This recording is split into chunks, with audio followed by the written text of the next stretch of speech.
안녕하세요. 축구 터는 남자 야진입니다. 벤투 감독의 뒤를 이을 한국 대표팀의 새로운 사령탑이 발표됐죠. 독일의 전설적인 공격수 위르겐 클린스만인데요. 하지만 이에 대한 여론은 썩 좋지 않습니다. 클린스만의 선수 시절 명성은 두말할 필요 없죠. 한국의 올드 축구 팬들에게도 클린스만은 익숙한데요. 94년 월드컵에서 한국을 상대로 득점을 했던 선수이기 때문이죠. 하지만 감독으로서의 행보는 선수 시절 명성에 미치지 못합니다. 왜 걱정될 수밖에 없는지 먼저 감독으로서 클린스만의 경력을 아주 짧게 요약하겠습니다. 클린스만은 이렇다 할 코치 경력 없이 곧바로 독일 대표팀의 감독직을 맡으며 지도자 커리어를 시작했습니다. 당연히 선수 시절 명성 덕분에 가능했던 거겠죠. 결과는 나쁘지 않았습니다. 2000년대 초반 부침을 겪던 독일 대표팀에 새로운 바람을 불어넣으며 자국에서 열린 2006 월드컵을 3위로 마무리했는데요. 기존의 선 굵은 독일식 축구와는 다르게 공격적이고 세밀함이 부각되는 축구를 선보였다는 평가를 받았지만 이는 사실 클린스만의 능력과는 거리가 멉니다. 이때 독일 대표팀의 전술적인 부분을 도맡은 건 수석 코치 요하임 레브라고 알려져 있죠. 클린스만 감독은 팀 전반적인 분위기와 멘탈을 관리하고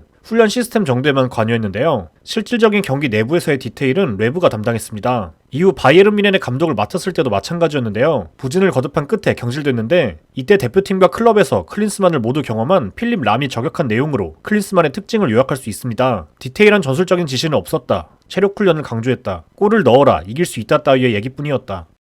미국 대표팀 감독직을 맡았을 때의 얘기들도 썩 반갑진 않죠. 2014 월드컵에서 16강에 진출하지만 그 과정에서 잡음이 끊이지 않았는데요. 자국 리그, 즉 MLS를 무시하는 듯한 발언과 선수 선발을 보여주며 갈등이 끊이질 않았죠. 선수들이 MLS에서 뛰는 걸 반갑게 여기지 않았고 기량과 상관없이 유럽팀 소속이라면 무조건적인 선발이 이루어졌습니다. 유럽파와 국내파의 조화가 언제나 중요했던 한국 대표팀을 생각하면 한국에 온 뒤의 행보도 걱정이 안 될 수가 없죠. 감독으로서의 명성에 방점을 찍은 건 이후 헤르타 베를린에 부임하면서입니다. 2019년 겨울 시즌 중도에 부임한 클린스만은 당시 막강한 투자가 이뤄지던 구단의 지원을 등에 업고 겨울 이적 시장에서 대대적인 보강에 나섰죠. 그러나 놀랍게도 클린스만은 겨울 이적 시장이 끝난 2월 감독직에서 자진 사임합니다. 심지어 구단과 아무런 상의 없이 독단적으로 개인 SNS 라이브를 통해 발표한 건데요. 이 일로 인해 클린스만에 대한 명망과 신뢰는 곤두박질칩니다. 이후 지금까지 아무런 팀도 맡지 못하고 있는 상황이었죠.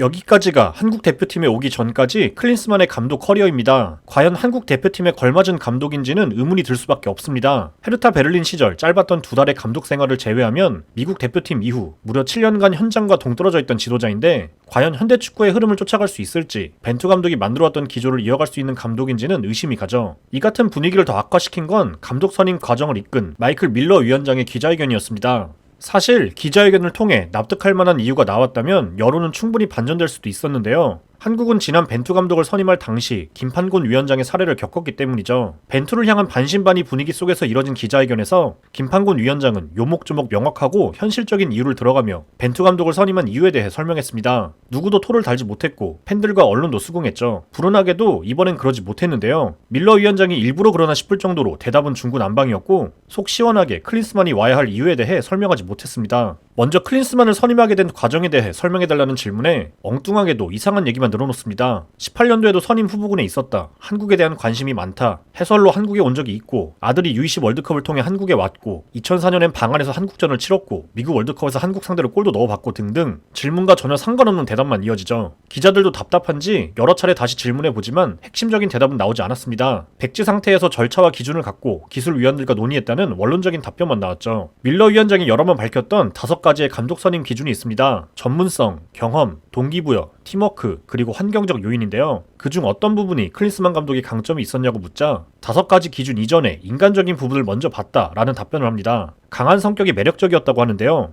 날씨가 좋아 선임했다는 누군가가 떠오르는 답변이죠. 게다가 헤르타 베를린 감독직을 2개월 맡았다가 말없이 도망친 감독에게 인간적이라는 수식이 잘 맞는지는 모르겠습니다. 전술적인 부분이 약하고 현대 축구 흐름을 잘 팔로잉하고 있는가라는 질문엔 축구는 전술이 전부가 아니다라는 답변을 내놓습니다. 선수 개개인에 대한 관리와 동기부여, 정신력 등의 조화가 필요하다는 얘기를 하는데요. 틀린 말은 아니지만 그렇다고 반대로 현대 축구에서 전술을 빼놓고 지도자 역량을 얘기할 수는 없죠. 오히려 이쯤 되면 클린스만 감독의 전술 부재에 대해서도 한 번 더 확인해준 셈이나 다름없어 보입니다. 결국 전술보다는 선수단 관리에 강점이 있는 매니저형 감독이라는 소리인데 이럴 거면 우리가 힘들게 외국인 감독을 찾을 이유가 없죠. 동기부여하고 팀을 하나로 묶는 게 장점인 감독들은 국내에도 한트럭 있습니다. 오히려 말이 통하는 이들이 이런 부분은 더 잘할 수 있는 지도자들이죠. 우리가 외국인 지도자를 데려오는 이유는 현대적인 전술 트렌드를 쫓고 선진적인 훈련 기법을 적용시키기 위해서인데, 밀러 위원장이 설명한 대로면 클린스만은 전혀 메리트가 없는 감독임을 스스로 인정한 거나 다름이 없죠. 그렇다면 중요한 건 전술적으로 보좌해줄 코치진인데 이 역시 아직 확정된 바 없고 협상 중이라는 답변만 내놓습니다. 결국 아직 데려올 사단이 없다는 얘기인데, 분야별로 전문화된 사단을 처음부터 꾸려온 벤투 감독과 비교해보면 참 어이없는 상황이죠. 벤투 감독의 철학을 이어갈 수 있을지에 대한 질문에는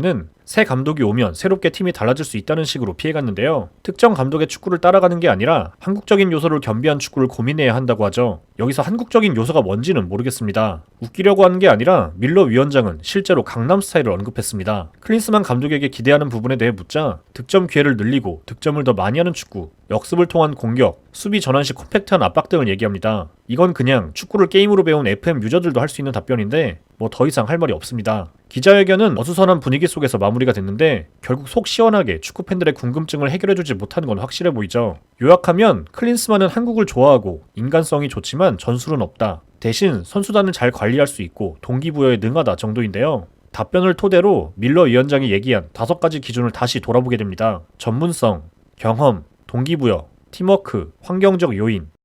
뭐 대충 왜 선임한지 이해가 될 것 같기도 하고요. 이제 클린스만 감독이 직접 하는 기자회견을 지켜봐야 하긴 하겠지만 어쨌든 그 어느 때보다 최악의 분위기 속에서 클린스만호가 출범하게 될 것은 확실해 보입니다. 시청해주셔서 감사합니다.